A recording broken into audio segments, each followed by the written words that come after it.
funding. For example, I think in the recent started allocating funds, utilizing like 50% of our interest income, I think off of some of our bank deposits for the eventual purchase of a grader because it's a big capital project. And so we're planning ahead for that, which is awesome.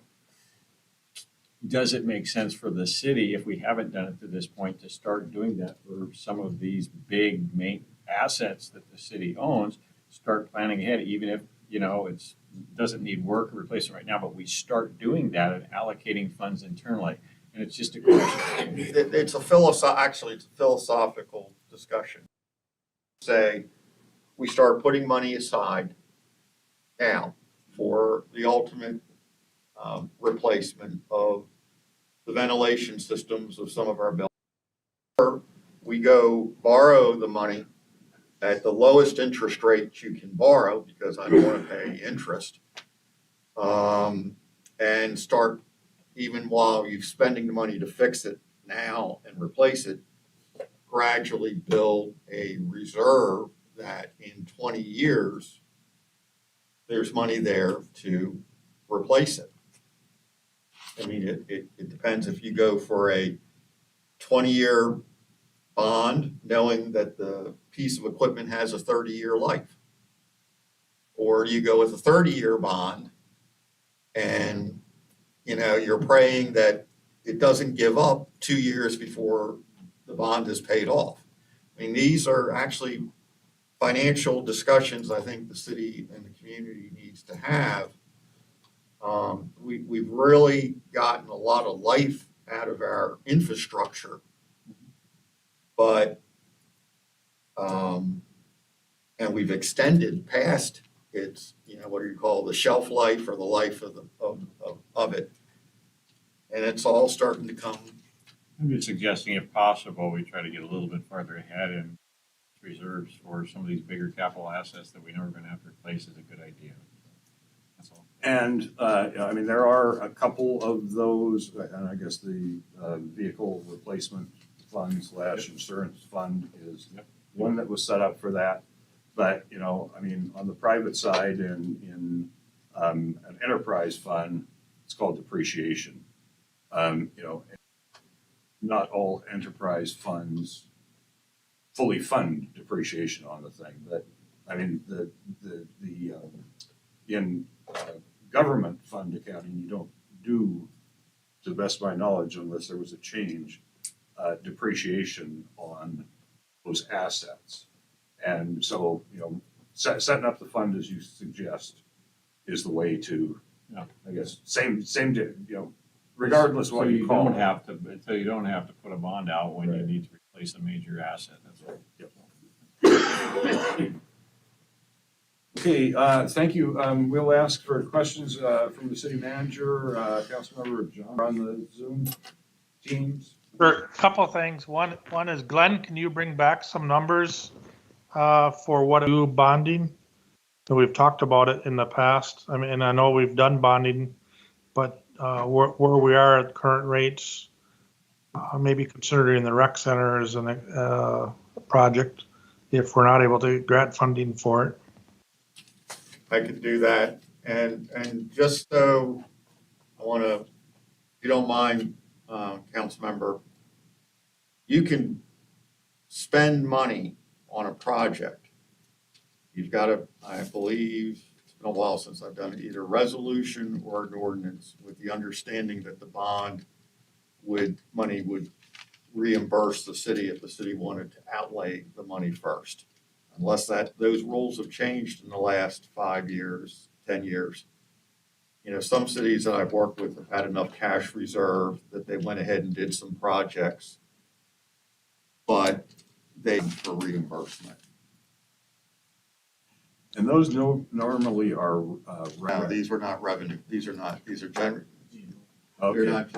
They're geo bonds. Okay, well, that'd be interesting because I don't think you have any guarantee of that because the people have to vote on it. Well, I know, and that's some communities,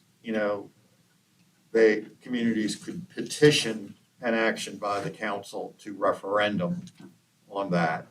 So, and I know that before we spend any GO bond would have to go to the public for approval. But we could put together some items. It's just depending on what is important to you also as a governing body and to the public. Another project is replacing and upgrading and expanding the saunas and the locker rooms. We're looking at taking, the city staff and I are looking at taking on the smaller bathrooms right off of the basketball court and doing those in-house. But the locker room is a bigger challenge. And that includes changing walls and expanding the saunas, which I know are, every time we close them, I know, we know the heat, no pun intended, that comes from that.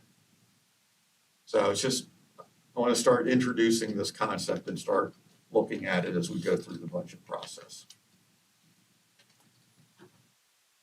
Thank you. And then John, Next. John, I had one other question for Yeah, our next comment, I next guess. question I meant. Thank you. So, thank you, Glenn, for doing some research on the potential of what can be done about the vaping devices. Meaning, the reason I brought it up was it came to my attention that vaping has increased at the school level with at least one child and maybe more, but at least one child that was taken to ER over vaping marijuana and it's affecting children and their sports and not be able to participate. And you mentioned one of the things was that you could outlaw vaping on under 21.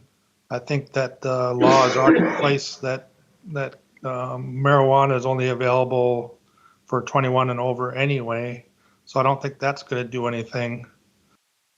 So as my question is, if we were to pursue outlawing vaping devices sold in Nome, what would be the steps or how would we go about doing that?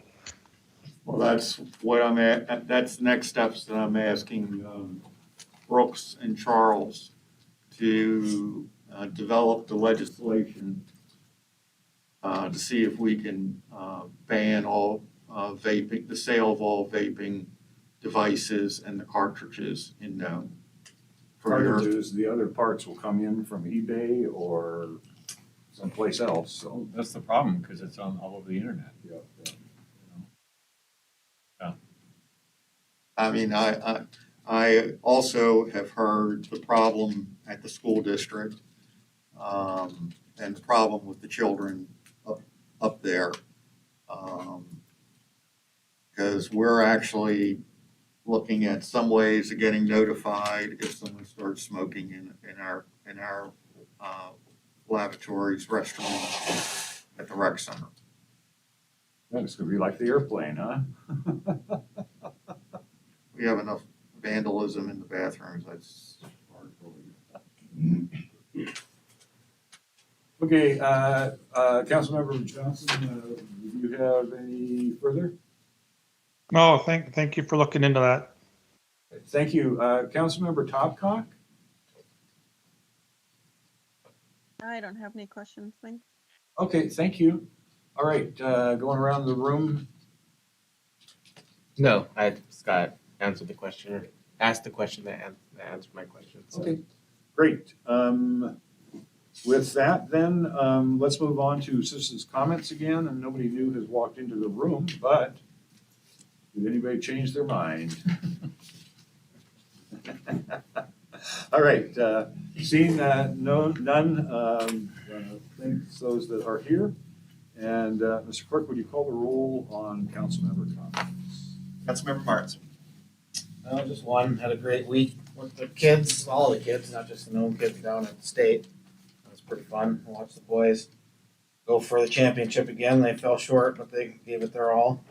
A lot of good support from our region for our other regional games, and for Bethel, the girls, the Barrow girls, and the Nome boys. They all came together and cheered for each other. They even had the Barrow, Bethel, and Nome cheer team did a whole cheer during the championship game. So that was really good to see all the kids get together, and everybody had a good time, and get hell next year. That's all I got. Councilmember Piscoya. When we're talking about housing, I think another aspect of housing is utilities too. So I want us to at least think about when we're thinking housing, like how we're going to develop it is also how we're going to provide water and sewer to these housing projects. Yes, thank you, and certainly that's, if it's within the city corporate boundaries already, that is then something where we need to look at doing that. If it's a subdivision being developed somewhere else, it's the responsibility of the subdivider to put those services in. And so there should have been a few places where subdivisions were done within town that, you know, we ended up there. They should have been done before, but anyway, regardless, it's a very good point. Thank you. That's it. Councilmember Topcock. Yeah, grateful for staff as always and all the work that you do. And glad that this meeting's a little on the shorter side because I'm in DC currently, and so it's almost midnight, and I am meeting with congressional reps tomorrow. So I've got meetings with Murkowski, Sullivan, and Peltola. Very excited. So if there's any messages I can pass along, feel free to reach out to me. But it's been a really great National League of Cities, Congressional Cities Conference. We just announced today the local Indigenous leaders constituency group after a couple years of meeting with other local Indigenous leaders. We finally formalized it with NLC today, so that was really exciting, and really grateful to have been part of that. And yeah, looking forward to finally coming back home tomorrow after several weeks of being gone. Thanks. Bring that good weather with you. Will Please and do. thank you. Before Wednesday. Yeah. Councilmember Henderson. It was really interesting listening to the lobbyists and our representatives in Juneau about sort of the funding battles that's going on. I mean, new issues, but the story's still kind of the same. We're all fighting over money and trying to prioritize that. The question, I think it was Jay, you had mentioned when you had the clip of the admiral talking about his priority to get the port to 40 feet, I think, to fit. I assume those are Navy vessels that they're referring to. Sorry to pull you out of the audience, but one of the questions I had, I thought, correct me if I'm wrong, but I thought we had already funded the port. Yeah. Is that not accurate? Very good question, Councilmember. The answer is that Arctic Deep Drop Port is being designed and will be constructed to 40 feet in the outer basin. So I think it's actually an Air Force General, Van Herk, had some of his facts just a little bit mixed up. So the meeting that Senator Sullivan hosted with the Navy and Coast Guard, we talked specifically about more Navy vessels. So destroyers, cruisers, and the Navy captain who had the details in front of her confirmed that 40 feet will get every ship conceivable that they would anticipate operating up in the Arctic. So Senator Sullivan joked about getting an aircraft carrier in, and there's a brief moment of panic from the Navy, and then backed up by the Army Corps. It's like, that's 50 plus feet, can't get there from here, probably shouldn't have an aircraft carrier up near ice. So all of the conceivable Navy and Coast Guard vessels will fit in at 40 feet. The only other discussion we had about operational depth is really strong wind that's blowing water out of the harbor. Then, it could be a little bit challenging to get the heavy polar security cutter in here. But, can't design around Mother Nature entirely. Well, good. Thanks for clarifying Sure. that. Glenn, during the discussion, you mentioned that the housing shortage in Nome, you said 130? We've been looking at 150. And I will say that when Angie said 200, I almost fell out of my chair. One of the things I've been trying to do since I've been on the council, trying to quantify what the housing shortage is, and I mean, any idea on how that's broken down? Is it, mostly Norton Sound that's got the huge demand for all their staff because they're obviously the biggest employer? Just curious where those numbers are coming from. Well, I'm actually going to be sitting down, and the mayor will hopefully be able to sit down with Angie to get a good understanding of how this 200 people is calculated. Is it the 2 week on, 2 week off folks? So that number, they were talking about 60 units in the city, which would be about what they've taken out at least, because they're renting another 71 units. So that may offset that number, that 60 units being built. And are they going to free up those rental units that they control now? Are they going to go and control their own destiny with their own housing? No, I was just curious if, as we talked about the housing shortages and how it's affecting employment, but we also have a transition to these remote folks that are remote. I'm wondering if we're seeing if that is helping to ease some of the housing. For example, police officers rotating in and out. I don't know of any major entities in town that aren't employing some type of remote employees, either full-time or rotating. So it appears that the jobs are sort of helping, are adjusting to accommodate, and maybe that's one of the things. So I've always been curious about quantifying what is the actual housing shortage, and I hear anywhere from 200 to, so I was just curious if you had any specifics.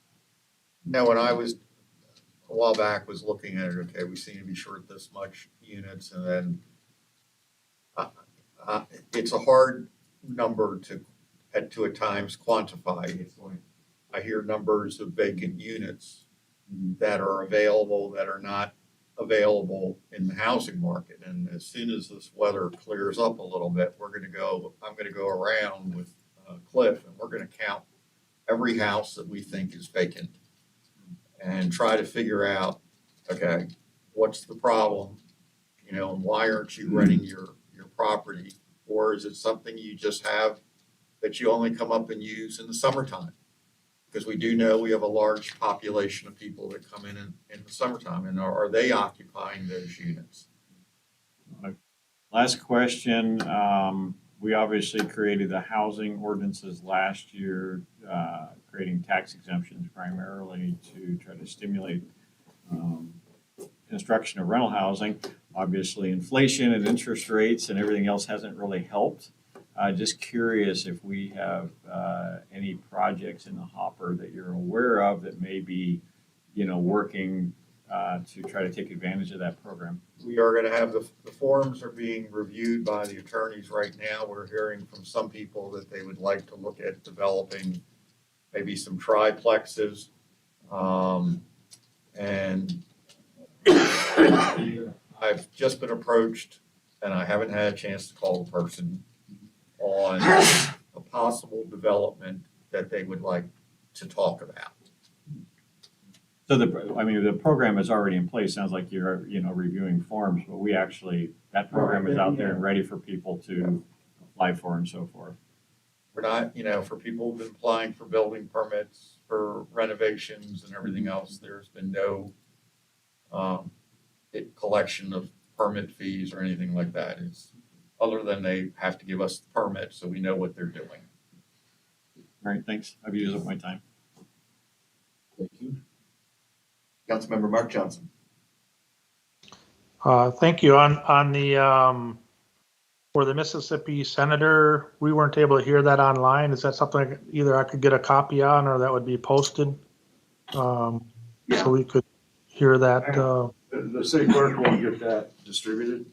Okay, great. All right, thank you. And then regarding the housing incentive, when we do have those forms ready, I know I've called Glenn a few times on people that have been interested in investing into rental properties, and had heard a little bit about it, but we're wondering how to go about doing it.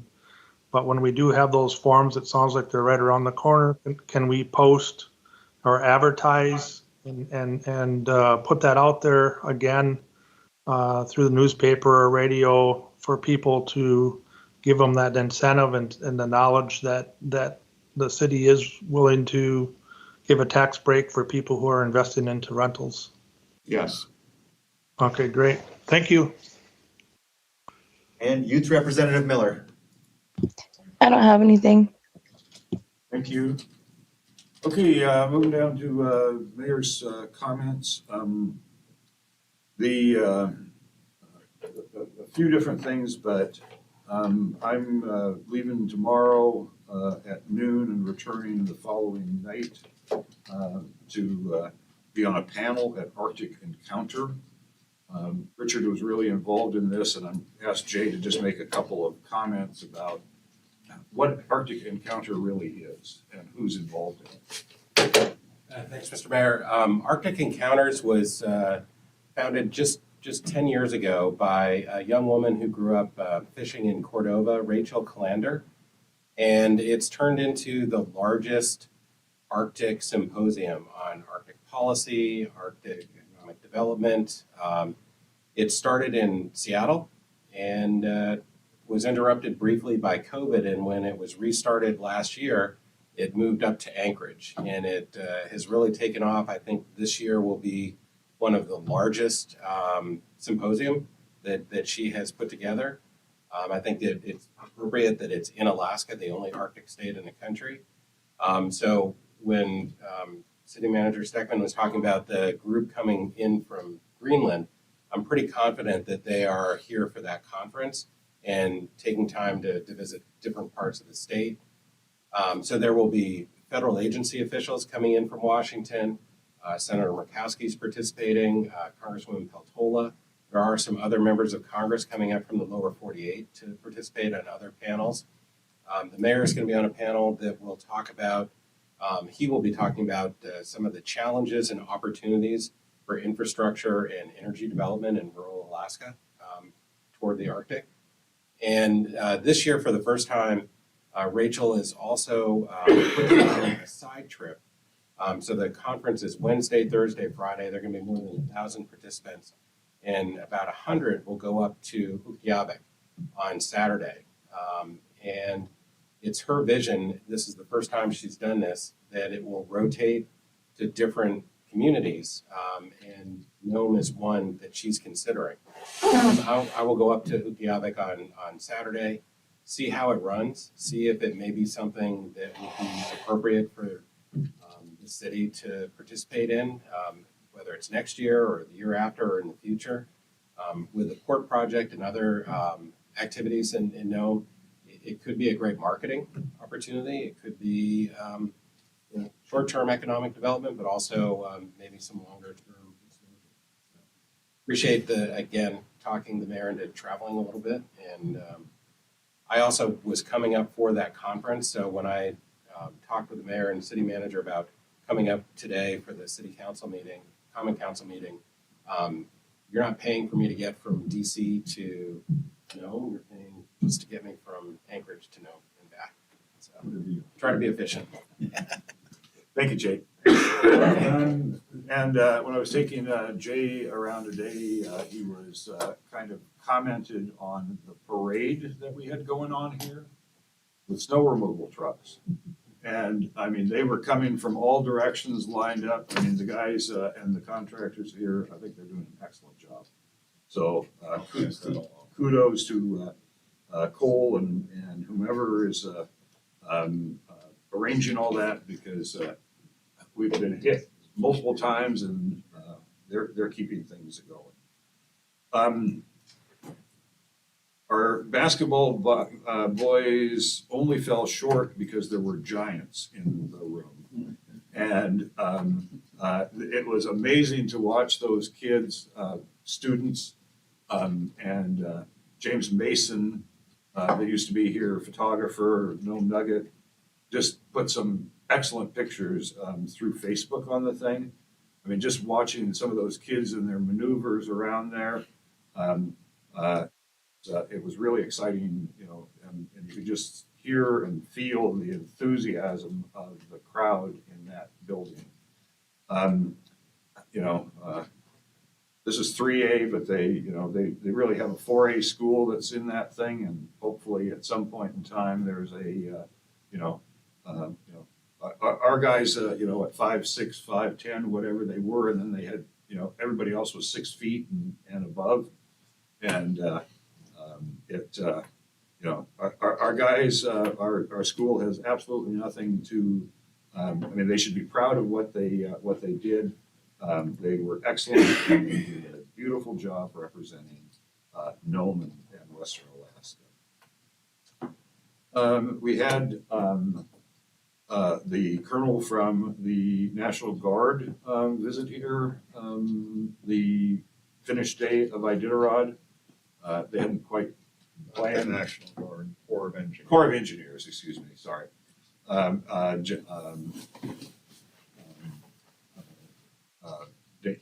Damon, no, I'm missing his last name. De La Rosa. Thank you, De La Rosa, thank you. Anyway, he brought his successor up to take a look. This changing won't happen for a little bit longer, later in the year, but Colonel De La Rosa wanted to get out there to showcase and show the gentleman the projects that he would be responsible for and pushing forward, and seemed like he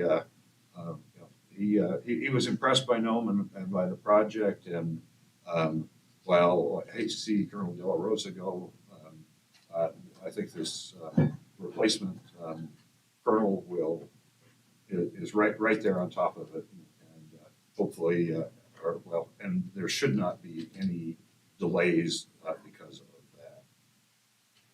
that. Thank you for everybody that participated in the Iditarod and in the Iditarod basketball tournament. Those events, the Iditarod basketball tournament went great, and Kimberly Gooden and her group of organizers or steerers or whatever it is.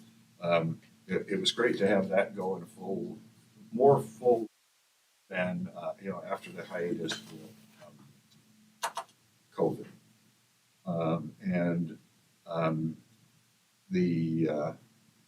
It was amazing to I guess while it was a small field this year, our local Alaskan and Native Alaskan folks did phenomenally in the race, and I think that's a good thing for Iditarod and for the state as a whole. And while PETA continues to pound on people, it's going to survive with Alaskans. City manager, and there was reference by Jay too to the designated legislative grant things.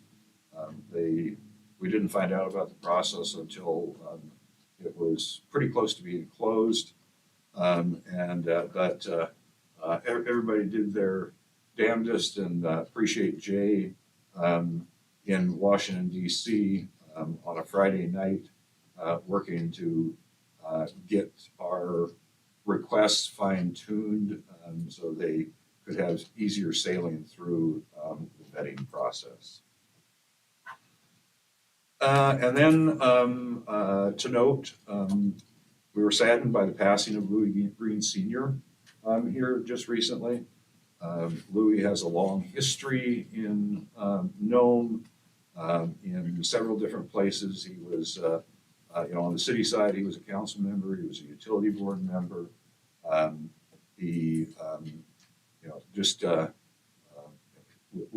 With all the things that he was involved in, my comment was his biggest thing was he was a helper.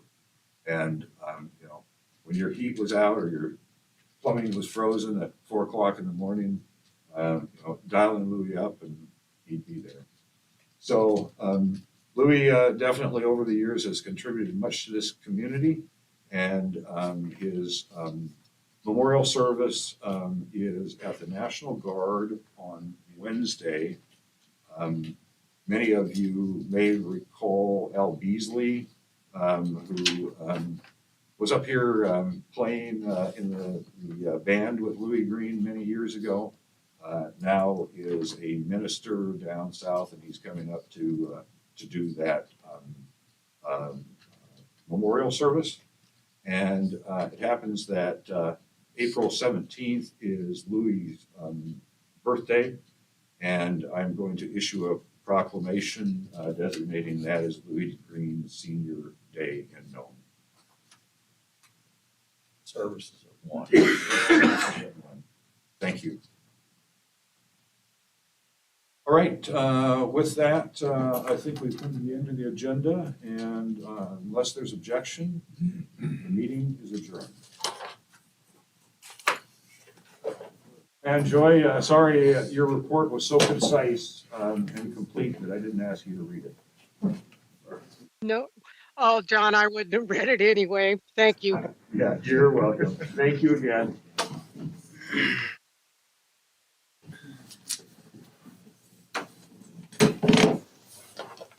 Is your son still Next year, so one more year. Glenn, are you sure that